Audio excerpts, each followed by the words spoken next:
What's up guys, welcome back to my channel. Today we're going to be doing a deep dive into the ACC. It's probably the most competitive conference in Division I lacrosse right now.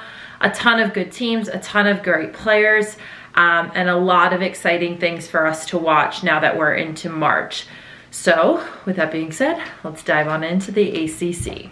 So top dogs in the ACC right now, we have UNC, Syracuse, Notre Dame. They're all doing really well. They're super talented. Have at least one win. Notre Dame we haven't seen play in a few weeks due to COVID protocols, but UNC and Syracuse right now are firing on all cylinders. Even with the loss of Emily Harrischuk for Syracuse, they stepped up and had a massive win against Stony Brook last weekend.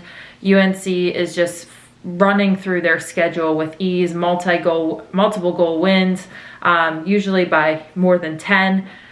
They really look unstoppable. The three-headed monster of Wurzburger, Ortega, and Hogue for UNC's attack is just doing wonders. Throw in Scotty Rose-Grani, who's sometimes playing midfield, sometimes playing attack, and a lot of really fast midfielders and defenders to spark transition. They're really firing on all cylinders. I think the player I've been actually most impressed with for UNC is Taylor Moreno, the goalie. She has something like a 62% save average, which is unheard of in Division I, especially given who they're playing against. Sort of in the middle of the pack, fighting for spots right now. Middle of the pack in the ACC, but still in the top 10 for Collegiate Women right now are Duke and Virginia.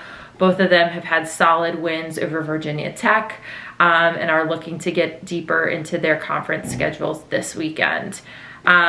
Really just both very impressed with both sides. Both play pretty traditional as far as, women's lacrosse goes. Lots of top dodging, lots of beginning from behind the cage and then moving into top dodging with some cutters.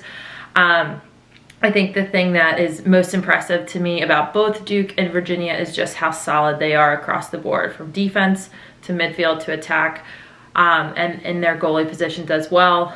Very, very solid teams who are going to give teams like Syracuse and UNC a run for their money this year.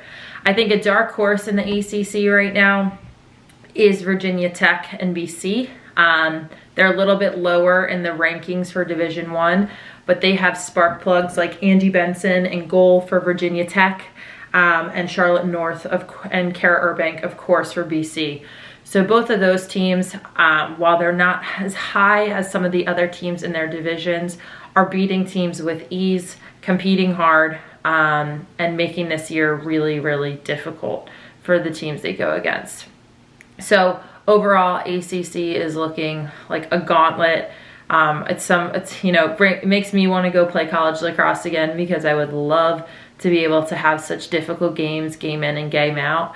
I think as we get later into March and earlier into April before the ACC tournament, we're going to see some upset wins. We're going to see some shifts in the polls, but right now my top two teams are UNC and Syracuse. They're teams that I suspect will be in the Final Four come May.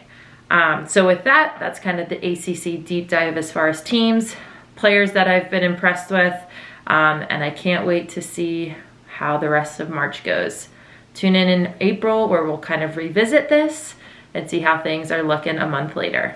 Bye guys.